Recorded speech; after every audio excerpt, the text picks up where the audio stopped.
Alors, on passera tout de suite à la Côte d'Ivoire, Pasteur Edo, 2 minutes. Non, juste pour dire que avec le cas Sanogo, il faut faire quelque chose de nouveau.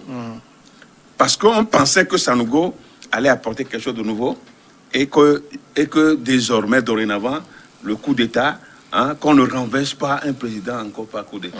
Ça n'a pas donné de résultat. Donc c'est pourquoi il faut s'inspirer de ce qui n'a pas marché avec Sanogo pour faire quelque chose de nouveau, comme il a dit tout à l'heure, a vu de finir définitivement avec les crises sempiternelles de mise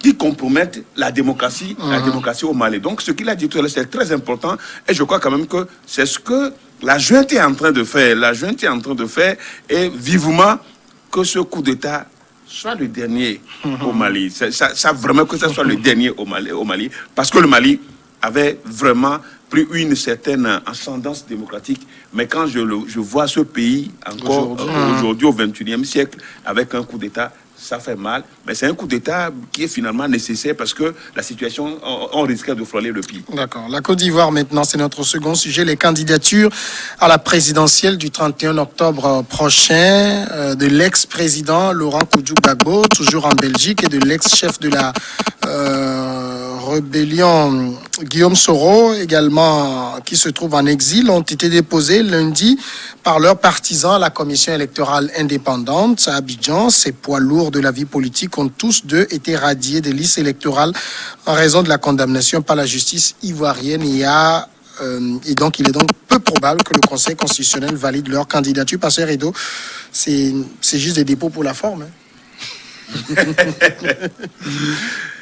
Mais une chose est de déposer la candidature à la CENI, puisque la CENI compile, la CENI reçoit les candidatures et les transmet, au Conseil constitutionnel. Oui. Donc il revient au Conseil constitutionnel de pouvoir valider les candidatures. Et bon, c'est vrai quand même que est-ce que c'est un pas qui est franchi? Bon, mais on attend le Conseil constitutionnel. Vous savez, on pouvait parler de l'apaisement pour accepter ces candidatures si Alassane Ouattara veut vraiment pacifier pour accepter les candidatures. Bien sûr. Oui, mais les conditions ne sont pas réunies. Oui, mais les conditions ne sont pas réunies. Ils ne sont pas sur les listes électorales, c'est ça aussi. Ils ne sont pas sur les listes électorales. Pour être éligible, il faut être électeur. Non, c'est comme si, un constat, c'est comme si en Afrique, il y a un texte qui condamne les opposants à 20 ans d'emprisonnement. Regardez un peu la Côte d'Ivoire a créé le G20, donc pour ces gens-là. Regardez un peu partout. Quand vous prenez le Congo Brazzaville, général Mokoko, c'est à 20 ans. Vous prenez les Gbagbo et Soro, c'est à 20 ans.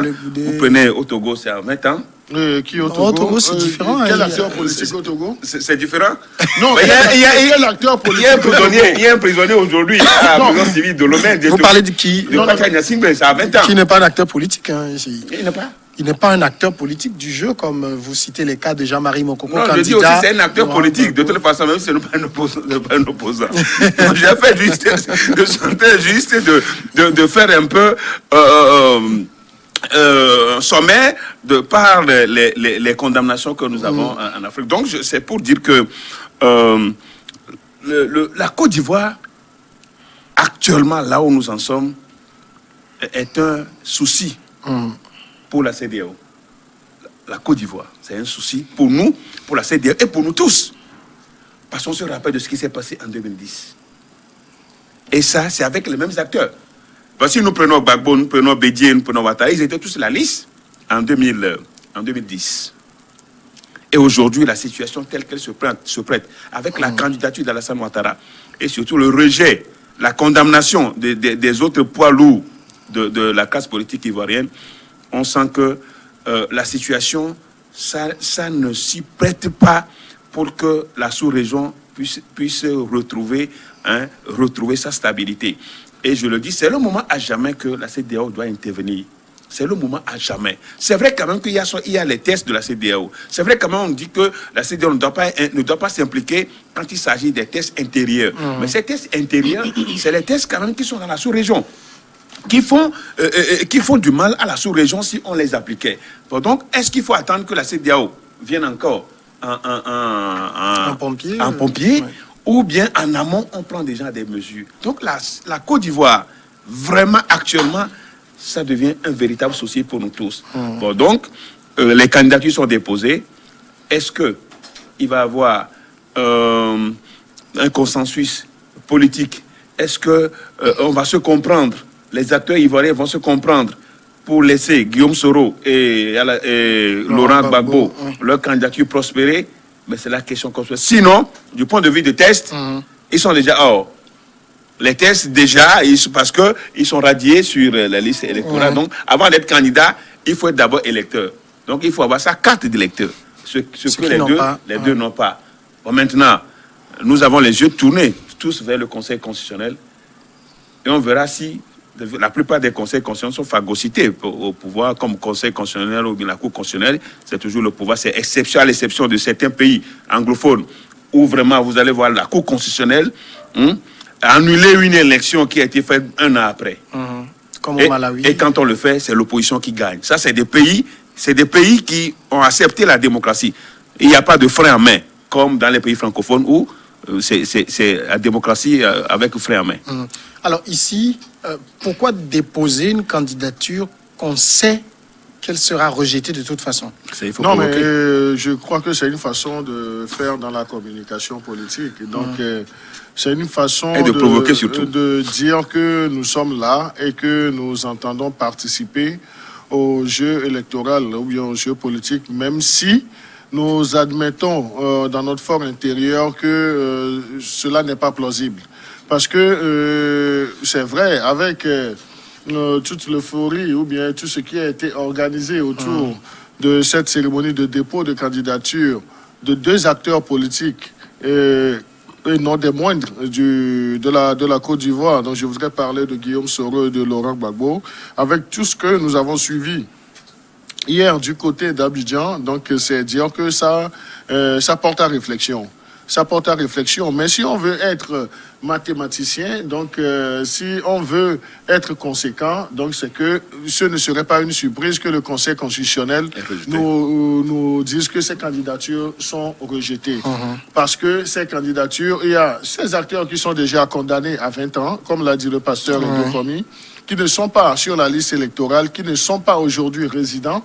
Donc il y a des points qui sont en leur défaveur et le Conseil constitutionnel de la Côte d'Ivoire serait à l'aise même de délibérer sur ces deux dossiers assez facilement. Donc ils n'auront pas de temps à perdre pour même aller au fond de ce dossier. Donc ces deux éléments suffisent seulement. C'est simplement dire que M. Laurent Gbagbo et puis M. Guillaume Soro n'auront pas cette opportunité de candidater pour la présidentielle du mois d'octobre. Maintenant, l'autre question, est-ce qu'à ce stade, on pourrait assister à un consensus politique?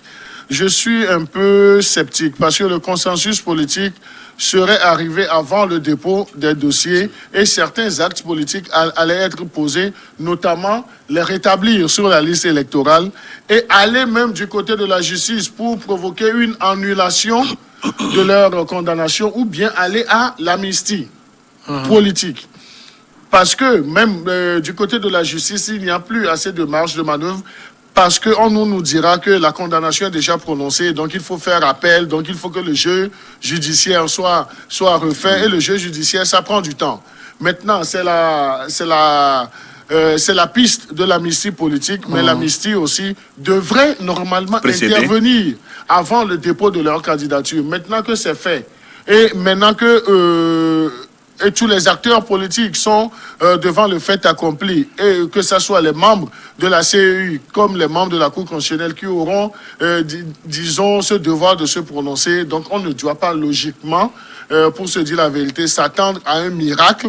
Et il n'y aura miracle que lorsque les acteurs politiques auront décidé avant le prononcé du Conseil constitutionnel. Mais vu l'allure des choses, parce que nous sommes déjà au mois de septembre, il reste à peine 2 mois, pour aller au vote. Donc je me dis, comment est-ce que ça va se faire? Est-ce que cela ne créerait même pas une certaine jurisprudence qui va pulluler non seulement du côté de la Côte d'Ivoire, mais contaminer aussi la sous-région. Si on prend ces deux candidatures qui nous intéressent ce soir, win à win, celle de Laurent Gbagbo, 75 ans, et celle de Guillaume Soro, il a 47 ans. Parlons de Laurent Gbagbo d'abord. Est-ce que cette candidature est nécessaire? Oui, vous savez, le pouvoir, les gens ont toujours le goût du pouvoir.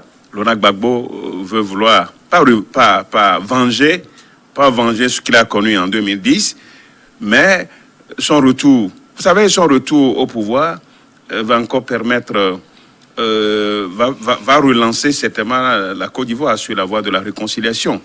C'est ça, qu'on le veuille ou pas, Laurent Gbagbo a toujours un électorat très important en Côte d'Ivoire. On a vu c'était même une marée humaine qui a accompagné ceux qui sont allés déposer même si son parti est fissuré, il y a une partie qui est entre les mains de la marionnette Pascal Affi-N'Guessa qui me fait sourire, mais qui me fait pitié aussi. Est-ce qu'Affi-N'Guessa n'est pas aussi... Il faut peut-être comprendre aussi sa logique. Quelle est sa logique? C'est-à-dire pour lui, c'est pas parce que il n'a pas de logique, aucune logique. Non, attendez, c'est pas parce que le président fondateur est loin qu'il faut laisser le parti mourir. Non, il accompagne. Il fait vivre le parti. Non, il accompagne seulement Alassane Ouattara, même si des fois ses propos sont contre Alassane Ouattara, il ne fait qu'accompagner. Il ne fait qu'accompagner Alassane Ouattara dans tout ce qu'il fait. Donc, il aurait pu retourner à la case départ, c'est-à-dire au parti, à la racine du parti, pour qu'ils puissent décider ensemble. Mais des fois, s'il se présente comme candidat de FPI et que c'est au nom de Laurent Gbagbo, ça fait rire, lui, à son niveau. Je crois que lui n'a plus d'avenir. C'est vrai, on ne meurt pas. Les grands politiciens ne meurent pas. Mais Affi-N'Guessa, moi, je serais à sa place, je vais rester dans un champ en train de cultiver. Carrément, parce qu'il n'a plus de chance. Lui n'a aucune chance encore de faire quelque chose pour la Côte d'Ivoire, surtout en matière politique. Non, il est décrié. Il fait le... Moi, il me fait pitié quand je le vois. Et il a saboté tout ça là. Et puis aujourd'hui, il parle... Et la décision a été judiciaire pour qu'on lui donne le parti. Et ça, on sait. Quand la décision vient de la justice, de ceux qui sont au pouvoir, on sait comment ça se fait dans les pays francophones. Bon, donc aujourd'hui, Laurent, mais vous vous rappelez que sans Laurent Gbagbo, Alassane Ouattara serait toujours un Burkinabé. Oui, bien sûr, mais... oui. Il faut dire oui. Parce que c'est Laurent.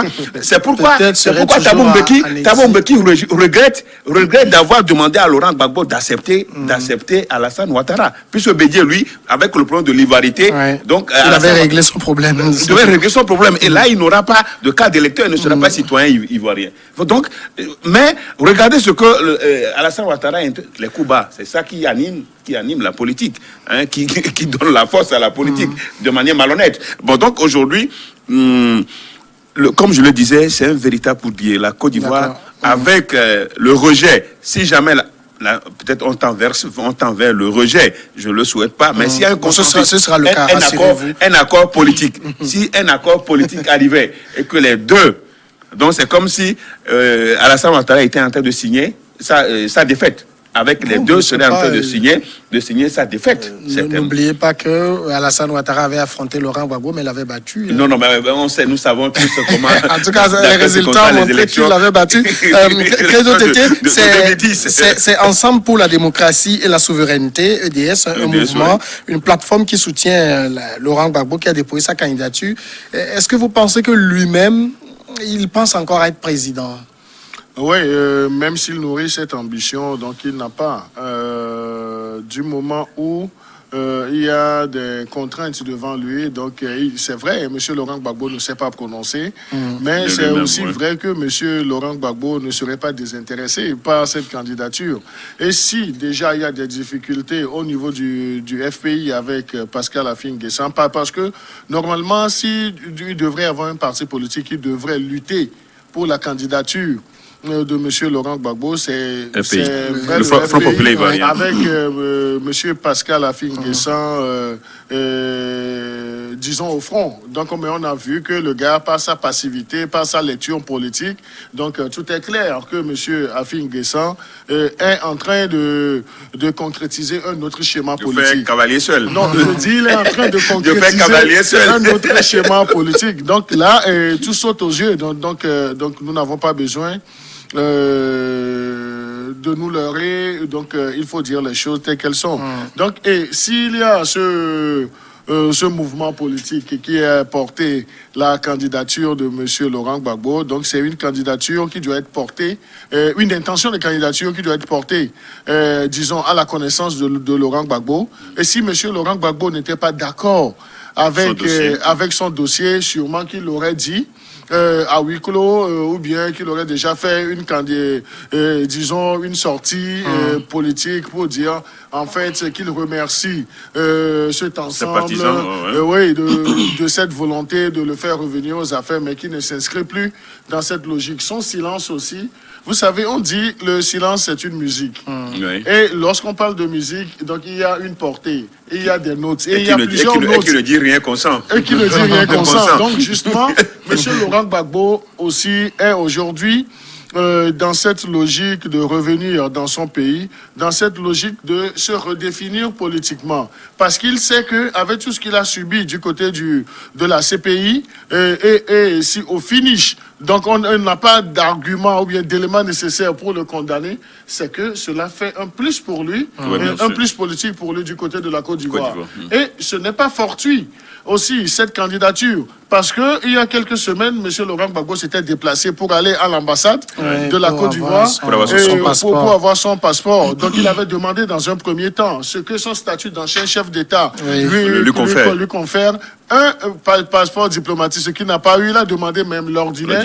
Donc il n'a pas encore l'ordinaire aussi entre ses mains, même si du côté du gouvernement de Alassane Ouattara, on dit que le dossier est à l'étude. Donc on sait, il y a des langages politiques, donc il faut vite les déchiffrer. Parce que M. Laurent Gbagbo, à sa sortie de prison, ne s'était pas inscrit dans une logique de prendre langue dans des couloirs de négociations avec Alassane Ouattara. Peut-être c'est ça même que M.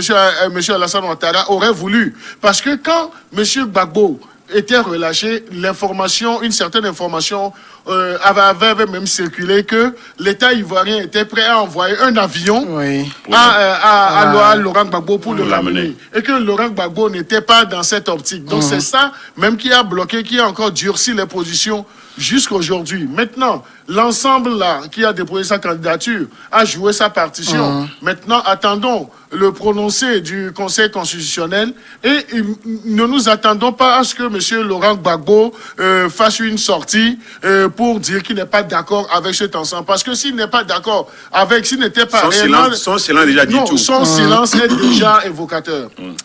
Parlons maintenant de Guillaume Soro. Ses partisans ont également déposé sa candidature. À la sortie de la CEI, ils ont eu cette déclaration. Le Conseil constitutionnel aura la lourde responsabilité de faire respecter les droits fondamentaux de l'homme et surtout de valider les candidatures. Guillaume Soro espère vraiment qu'on va valider sa candidature? Oui, vous savez, Guillaume Soro est vraiment tenace. C'est quelqu'un qui est tenace, il est courageux. Il est courageux, sachant bien qu'il a été condamné, pas pour le bon plaisir d'Alassane Ouattara. Comme je le disais, donc tous ceux qui dérangent, il faut leur trouver des délits. C'est ce qu'eux aussi faisaient aux autres avant. Hein, oui, bien sûr. Il n'a pas à se plaindre non plus. De toutes les façons, tous les Africains voient très mal Guillaume Soro. Nous avons tous tenu notre tête, je me rappelle, en 2010, quand il a viré, il était le premier ministre de l'époque, Laurent Gbagbo, il a viré dans le camp d'Alassane Ouattara. Mais la politique, c'est aussi des opportunités qu'il faut savoir saisir. Pour chambouler tout. Est-ce qu'on va lui reprocher ça? Donc, aujourd'hui, je crois qu'on est en train de retourner l'ascenseur à Guillaume Soro. Et je ne peux pas cautionner ce qu'il nous a fait, la couleuvre qu'il nous a fait avaler en 2010. Donc, si sa candidature est rejetée et que celle de Laurent Gbagbo est validée, nous allons plutôt applaudir. C'est pour lui dire que Laurent Gbagbo, en allant à La Haye, savait pertinemment, il avait foi qu'un jour, il allait être blanchi. L'homme le plus heureux aujourd'hui, le plus heureux, c'est Laurent Gbagbo. Pour avoir traversé tout ça, malgré qu'il n'y avait pas, il y avait rien pour le condamner. Et quand c'est la Cour, si c'est la Cour pénale internationale qui est arrivée à déchiffrer, à dire finalement le droit à sa faveur, je crois que Laurent Gbagbo est heureux. Et nous sommes dans l'attente que Laurent Gbagbo revienne pour nous en Afrique. C'est un digne fils d'Afrique. On veut le voir en Afrique. Et ce que le langage là, que Alassane Ouattara ne comprend pas. Et il persévère dans sa duplicité, il persévère dans sa méchanceté pour laisser Laurent Gbagbo là-bas. Ne sachant pas que un jour viendra où Laurent Gbagbo va revenir et que je ne peux pas souhaiter à Alassane Ouattara à son âge la Cour pénale internationale. Je ne peux pas le souhaiter cela. Parce qu'il a fait mal à l'Afrique. Il a fait mal au peuple d'Afrique en envoyant Laurent Gbagbo et Charles Blé Goudé à l'Aïe. Aujourd'hui, la situation est là. Mais je suis content, très heureux pour Guillaume Soro. Ce qu'il est en train de subir aujourd'hui, c'est bon pour lui. C'est bien fait pour Guillaume Soro. Et il n'a qu'à rester en exil. Je veux voir Guillaume Soro, je veux toujours le voir en exil. Il n'a qu'à rester là. Et comme ça, il va apprendre à ses enfants. Au moins, si en politique, il n'y a pas de... Comment dirais-je? Il n'y a pas... Je manque un peu de mots. Mais c'est pour lui dire que c'est la politique, c'est de l'intérêt. Mais ce qu'il a fait à Laurent Gbagbo, il faut qu'il goûte.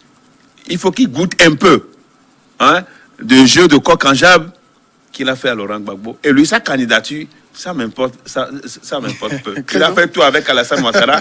Aujourd'hui, il revient pour venger.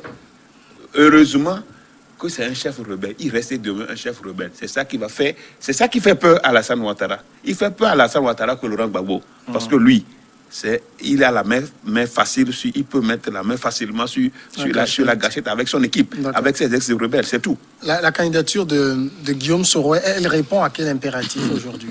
Non, je me demande si ce n'est la politique définie comme une vengeance, parce qu'il est dans cette logique. Oui, bien sûr. Non, il est. Monsieur Guillaume Soro veut se venger, disons, des crocs en jambes de monsieur Alassane Ouattara. Mais je crois que monsieur Guillaume Soro a vite fait d'oublier que la politique n'est pas une affaire de sentiment, de religion. Donc la politique, sur le terrain de la politique, donc on ne doit pas avoir, du moment où il a décidé de prendre des marges de liberté vis-à-vis et d'indépendance vis-à-vis de son ancien mentor, de celui qui a fait de lui, qui lui a donné même ce statut glorieux entre-temps de chef de guerre, de chef rebelle, Premier ministre, du président de l'Assemblée nationale. Donc, je crois qu'il a fait un très bon parcours politique. C'est une âme bien née, vous connaissez bien l'adage. Oui, non, nous n'en disconvenons pas. Mais aujourd'hui, je crois que l'âme bien née l'âme bien née devrait la valeur n'a pas peur. Donc, il devrait réfléchir autrement. Donc, pour l'homme politique, Guillaume Soro, je disais non. Guillaume Soro, avec les déboires qu'il a avec le pouvoir d'Alassane Ouattara, donc, il doit se mordre le doigt parce qu'il a contribué au pouvoir, à l'enracinement de ce pouvoir de M. Alassane Ouattara. Bien sûr. Vous savez, le pasteur Dokomi parlait tout de suite, il définissait la politique comme méchanceté, mais moi je voudrais nuancer. En fait, la politique n'est pas une méchanceté, c'est une affaire de ruse. Donc à un certain moment... Il faut savoir dribbler. Oui, à un certain moment, Alassane Ouattara avait besoin de Guillaume Soro. Et il a su l'amadouer, Guillaume Soro a joué le jeu. Maintenant... si à un autre instant T, il a vu, disons, les intentions qu'il n'épousait pas de Guillaume Soro, donc il a vite fait de lui créer des soucis politiques. Et ce sont ces soucis politiques qui l'ont amené du côté de la France où il est en train de gesticuler. Je dis, il est en train de gesticuler pour rien, parce qu'il a contribué à l'enracinement du pouvoir de monsieur Alassane Ouattara. Et il faut dire, ce sont deux hommes qui se connaissent bien. Deux hommes qui s'étaient unis contre Laurent Gbagbo, deux hommes qui s'étaient unis même contre le destin politique de la Côte d'Ivoire. parce qu'ils ont changé, ils ont fait chambouler un destin politique avec le concours de puissances étrangères. Des Nations Unies. Et maintenant, donc, s'ils sont arrivés à se quereller, donc les deux n'ont qu'à se retrouver et puis régler leurs différends. Mais qu'ils n'essaient pas de transposer ce différend sur la vie sociopolitique. Non, mais malheureusement, c'est déjà arrivé. Malheureusement, c'est cela. Et donc, c'est là où je voudrais nuancer, ou bien je nuançais pour dire, en fait, M. Alassane Ouattara, aujourd'hui, n'est pas en de très bonne posture. Mais M. Alassane Ouattara fait de la politique. Parce que cette politique n'est pas méchante, mais cette politique, c'est une affaire de ruse. Donc, il est en train de jouer encore sur les cartes, parce qu'il est dans l'optique de redistribuer la carte politique, même si nous savons que le terrain politique aujourd'hui ne lui est plus totalement favorable. Donc, c'est là où M. Alassane Ouattara aussi il doit beaucoup plus réfléchir pour voir, de 2010 à 2020, quels ont été les actes politiques qu'il a posés. Est-ce qu'il peut sortir la tête de l'eau aujourd'hui avec une certaine dignité? Mais ça doit commencer par la délivrance de ce passeport à M. Laurent Gbagbo. M. Laurent Gbagbo n'est pas européen, c'est un Ivoirien. Donc, M. Laurent Gbagbo a droit de citer dans son pays. Donc, il doit donner des signaux là. Parce qu'il ne faut pas oublier, c'est M. Laurent Gbagbo même qui a permis la définition politique d'un certain Alassane Ouattara. Et M. Ouattara aussi. Oui, M. Ouattara, c'est que M. Alassane et M. Laurent Gbagbo lui a fait politiquement, même si après la brouille les a amenés là où il ne fallait pas. Donc aujourd'hui, c'est le temps de retourner cet ascenseur à Laurent Gbagbo. Donc on ne demande pas à M. Alassane Ouattara de désister en faveur de M. Laurent Gbagbo, mais de permettre non seulement une seule chose, c'est que le retour de Laurent Gbagbo soit constaté sur le terrain. Et comme la politique est une affaire de deal, de négociation, donc le reste va se faire dans les couloirs, les garanties vont être données et les gens, le vivre ensemble va reprendre son cours normal du côté de la Côte d'Ivoire. Alors, quand on fait le point, c'est vrai que la CEI n'a pas encore fait le point, mais je lisais un peu aujourd'hui sur les réseaux, il y a près d'une trentaine de candidatures. Voilà, c'est arrêté là-bas. Non, mais je crois qu'il y a 36 candidatures, dont 16 indépendantes. Ah, bon, donc c'est législatif, hein? Ce n'est pas l'un des élections législatives. Oh, ben quand même, dans tout ça, il y a la candidature de Bédié. Oui. Il y a les gros morceaux, les gros morceaux, Bédié, Ouattara, Laurent Gbagbo et puis... Est-ce qu'on va les compter? Non, dans une certaine mesure. Non, Afin Guessan, il ne fera pas plus de 5%. Hein. Afin Guessan ne fera même pas. Cette fois-ci, moi, je lui donne déjà 2%. 2%. Donc, non, je crois que le débat n'est pas encore là-bas. Parce que selon la question de Samuel... Non, justement, c'était juste pour amuser. Quels sont les plus... Non, mais c'est tout. Il y en a plus. Toi, comment vous l'appelez? Toi, tu m'as... Oui, bien sûr, il ne fera pas aussi grand-chose. Bon, donc, aujourd'hui, c'est Alassane Ouattara. Il y a aussi le préfet d'Abidjan qui a déposé sa candidature. Oui, bon, je crois qu'il a démissionné finalement de la loi lui interdit quand même, il est allé démissionner. Bon, donc, je crois quand même qu'il y a des candidatures pour amuser. Et puis, bon, maintenant, ce qu'il y a lieu de faire, c'est normal, ça participe aussi à la vie politique, au débat démocratique. Mais je crois qu'au finish, bon, peut-être une dizaine de candidatures sera validée. Et puis, bon, on ira à l'essentiel. Mais c'est celle d'Alassane Ouattara qui est toujours contestée. Et comme l'archevêque de... On va venir à ça tout de suite. Le temps d'aller à la pause et suivre ensemble le journal.